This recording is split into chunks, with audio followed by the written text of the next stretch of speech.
Video එකට යන්න කලින් අපි මෙන්න මේ වගේ gimbal එකක් ඇතුව සහ නැතුව වෙනස මොන වගේද කියලා පොඩ්ඩක් ටෙස්ට් කරලා බලමු.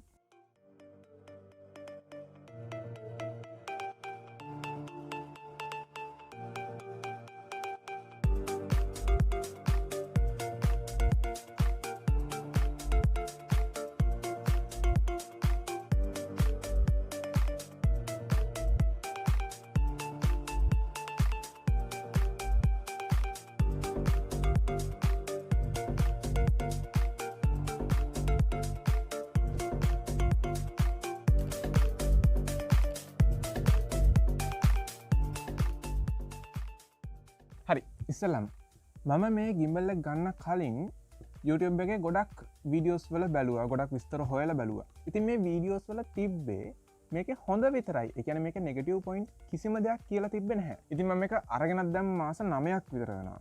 අද මම මේ වීඩියෝ එකෙන් මෙන්න මේ ගිම්බල් එකේ හොඳ සහ නරක කියන දෙකම සවිස්තරාත්මකව කතා කරන්න බලාපොරොත්තු වෙනවා. ඉතින් මම මේ ගිම්බල් එක මිලදී ගත්තේ කැමරා LK එකෙන්. ඉතින් මට මෙන්න මේ වගේ ලොකු බොක්ස් එකක හරිම ආරක්ෂිතව මේක ෂිප් කරලා තිබ්බා. ඒත් එක්කම DJI ලගේ විශේෂ වොරන්ටි කාඩ් එකකුත් බලා ගන්න පුළුවන් වුණා. බොක්ස් එකේ ඉස්සරහා DJI OM4 SE කියලා මේකේ නම සඳහන් වෙනවා. ඒත් එක්කම මේකේ ෆොටෝ එකකුත් බලා ගන්න පුළුවන්. ඒත් එක්කම යටින් සර්ටිෆිකේෂන් ටික බලා ගන්න පුළුවන්. පිටිපස්සේ අපිට මේකේ ස්පෙෂල් ෆීචර්ස් ටික බලා ගන්න පුළුවන් වගේම දකුණු පැත්තේ DJI ලෝගෝ එකත් බලා ගන්න පුළුවන්. බොක්ස් එක ඕපන් කරපු ගමන්ම මෙන්න මේ වගේ තව පොඩි බොක්ස් එකක් බලාගන්න පුළුවන්. ඉතින් මෙන්න මේ බොක්ස් එකේ අපිට පේපර්වර්ක් සහ ගිම්බල් එක දාගෙන යන්න පුළුවන්. මෙන්න මේ වගේ පොඩි කවරයක් එක්ක පොඩි ස්ට්‍රැප් එකකුත් බලාගන්න පුළුවන්. ඊට පස්සේ බොක්ස් එකේ Type C charging cable එක, ෆෝන් එක මවුන්ට් කරන magnetic mount එක, ඒ වගේම පොඩි ෆෝන් එකක් වගේ සම්බන්ධ කරනවා නම් ඒකට අවශ්‍ය වෙන ස්ටිකර් එකක් වගේම අපේ ගිම්බල් එක බලාගන්න පුළුවන්. ඉතින් මෙන්න මේ ගිම්බල් එක තෝරගන්න මට විශේෂ හේතු ටිකක් තිබ්බා. දැනට ලංකාවේ ස්ටොක් තියෙන සහ මිලෙන් අඩුම වැඩිම ඉල්ලුමක් තියෙන හොඳ නමක් තියෙන සහ මේකට අවශ්‍ය උපාංග සේරම එකම බොක්ස් එකක එන DJI ප්‍රොඩක්ට් එකක් වුණ එක තමයි මම මේක තෝරගන්න ප්‍රධානම හේතු ටික උනේ. දැන් අනිත් ඒ වගේ නම් අනිත් ගිම්බල් වල නම් අපිට ට්‍රයිපෝඩ් එක වගේ වෙනම මිලදී ගන්න සිද්ධ වෙනවා. ඒත් මේකේ බොක්ස් එකේම ඔක්කොම අඩංගු වෙනවා. හරියට නිකන් කොම්බෝ යුනිට් එකක් වගේ. ගිම්බල් එකේ බොඩි එක හදලා තියෙන්නේ පොලි කාබනේට් මිශ්‍ර ටිකක් ක්වොලිටි ප්ලාස්ටික් එකකින්. මේකේ ඩිසයින් එක සහ මෙන්න මේ ලෙදර් ෆීල් එක තියෙන රබර් කොටස නිසා මේක අල්ලගෙන ඉන්න ගොඩක් පහසු වෙලා තියෙනවා.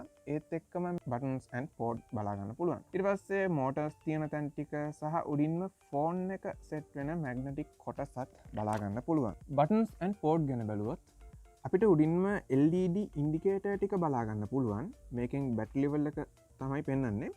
ඒත් එක්කම පොඩි ජොයිස්ටික් එකක්, පවර් ඔන් ඔෆ් කරන බටන් එක සහ රෙකෝඩ් කරන බටන් එක බලා ගන්න පුළුවන්. දකුණු පැත්තේ මේ ගිම්බල් එක චාර්ජ් කරන්න තියෙන Type C පෝට් එක සහ ඒකට උඩින් ගිම්බල් එකෙන් අපේ ෆෝන් එක චාර්ජ් කරන්න පුළුවන් පෝට් එකක්. ගිම්බල් එකට කේබල් එක ගහලා ඒක අපේ ෆෝන් එකට ගහුවට පස්සේ ගිම්බල් එකෙන් අපේ ෆෝන් එක චාර්ජ් වෙන පොඩි නිකන් පවර් බෑන්ක් එකක් වගේ පෝට් එකකුත් මේකේ බලා ගන්න පුළුවන්. ඒත් එක්කම වම් පැත්තේ zoom in සහ zoom out කරන බටන් එක වගේම පිටිපස්සේ අපේ මෝෂන් එක ලොක් කරන්න පුළුවන් ට්‍රිගර් එකකුත් බලා ගන්න පුළුවන්.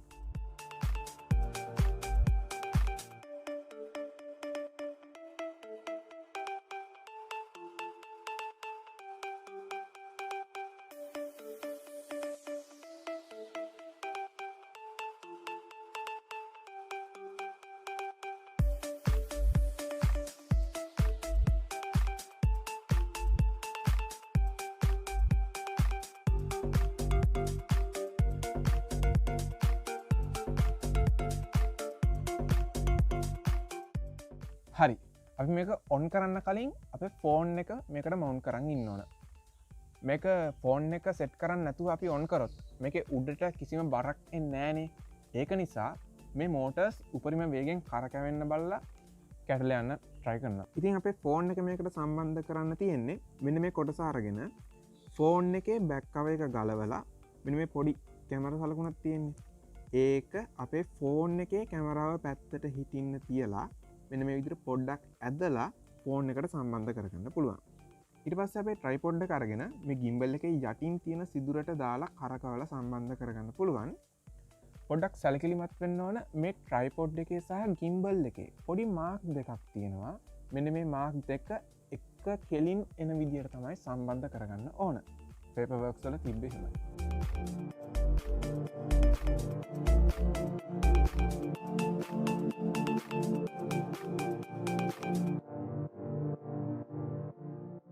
ඊට පස්සේ මෙන්න මේ මවුන්ට් එකයි මෙන්න මේ ගිම්බල් එකේ උඩ තියෙන පොඩි ඩොට් දෙකක් අන්න ඒ දෙකත් එක කෙලින් තියලා ලං කරාම මේකේ තියෙන මැග්නට් එක නිසා ෆෝන් එක ගිම්බල් එකට ෆික්ස් වෙනවා.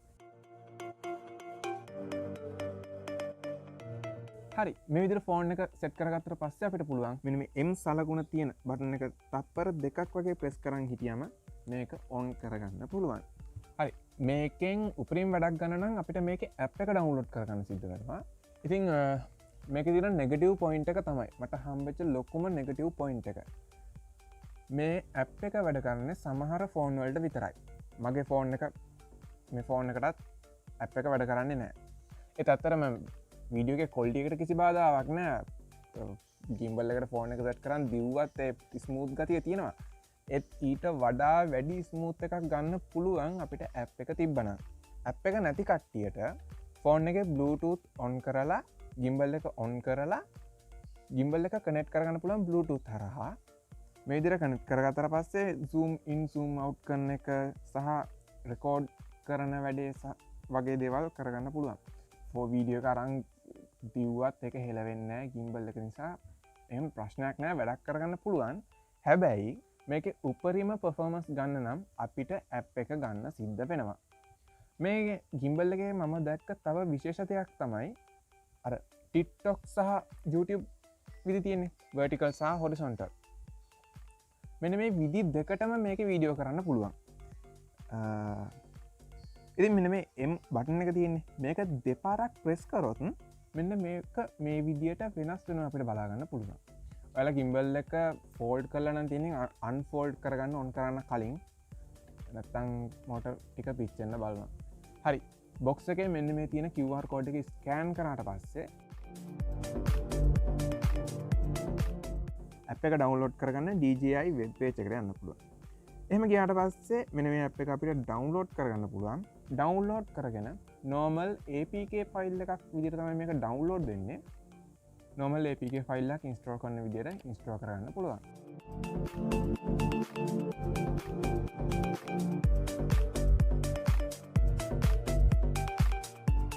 ඇප් එක ඔන් කරන්න කලින් ලොකේෂන් සහ Bluetooth ඔන් කරගන්න. ඒක ලේසි. නැත්නම් ඇප් එකට ගියාම ඔක හිර වෙන වගේ බලන්න.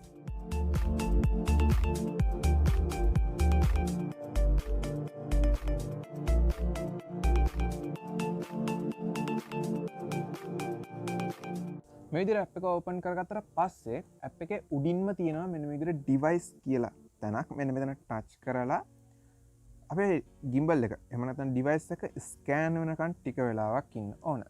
මේ විදිහට ස්කෑන් වුණාට පස්සේ කනෙක්ට් කියන තැන ටච් කරලා කනෙක්ට් කරගන්න පුළුවන්.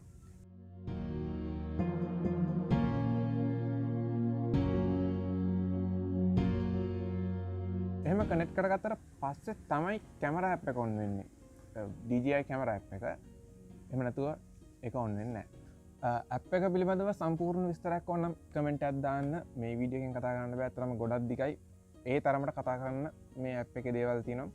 ලොකු වැඩක් ගන්න පුළුවන් හොඳ ඇප් එකක්. ඇප් එක ඔන් කරාට පස්සේ අපිට මෙන්න මේ වගේ තමයි බලා ගන්න පුළුවන් වෙන්නේ. අපිට යටින්ම වීඩියෝ ෆොටෝ මෝඩ්ස් ටික රෙකෝඩ් බටන් එක කැමරාව වෙනස් කරන ඒ කියන්නේ කැමරාව සෙල්ෆි කැමරාවයි රියල් කැමරාවයි වෙනස් කරන බටන් එක ගෙස්චර් කන්ට්‍රෝල් සහ රෙකෝඩ් කරපු ෆයිල්ස් ටික බලා ගන්න පුළුවන් බටන් එකක් වගේම උඩින් අපිට හෝම් බටන් එක වීඩියෝ එකේ ක්වොලිටි එක චේන්ජ් කරන බටන් එක AI ෆීචර්ස් ඒත් එක්කම මෙන්න මේ තිත්තුන ටච් කරොත් අපිට ගිම්බල් එකේ වගේම කැමරාවේ සෙටින්ග්ස් වගේ බලා ගන්න පුළුවන්. වීඩියෝ මෝඩ් එකේදී අපි මෙන්න වගේ මොකක් හරි ඔබ්ජෙක්ට් එකක් හරි මිනිසෙක් හරි මේ විදිහට සිලෙක්ට් කරොත් ඒ ඔබ්ජෙක්ට් එක ට්‍රැක් කරගන්න මෙන්න මේකෙන් පුළුවන්. මේකෙදි ට්‍රැක් 3.0 කියන ෆීචර් එක තියෙනවා.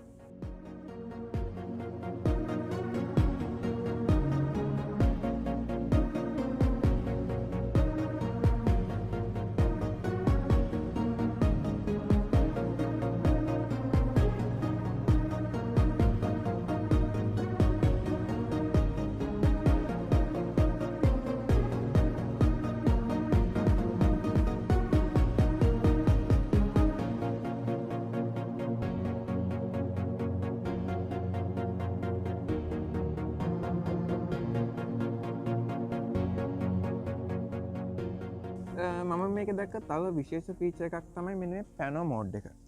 මේකෙදි අපිට පුළුවන් වැඩි ඒරියා එකක් කවර් වෙන විදිහට ෆොටෝස් කැප්චර් කරගන්න.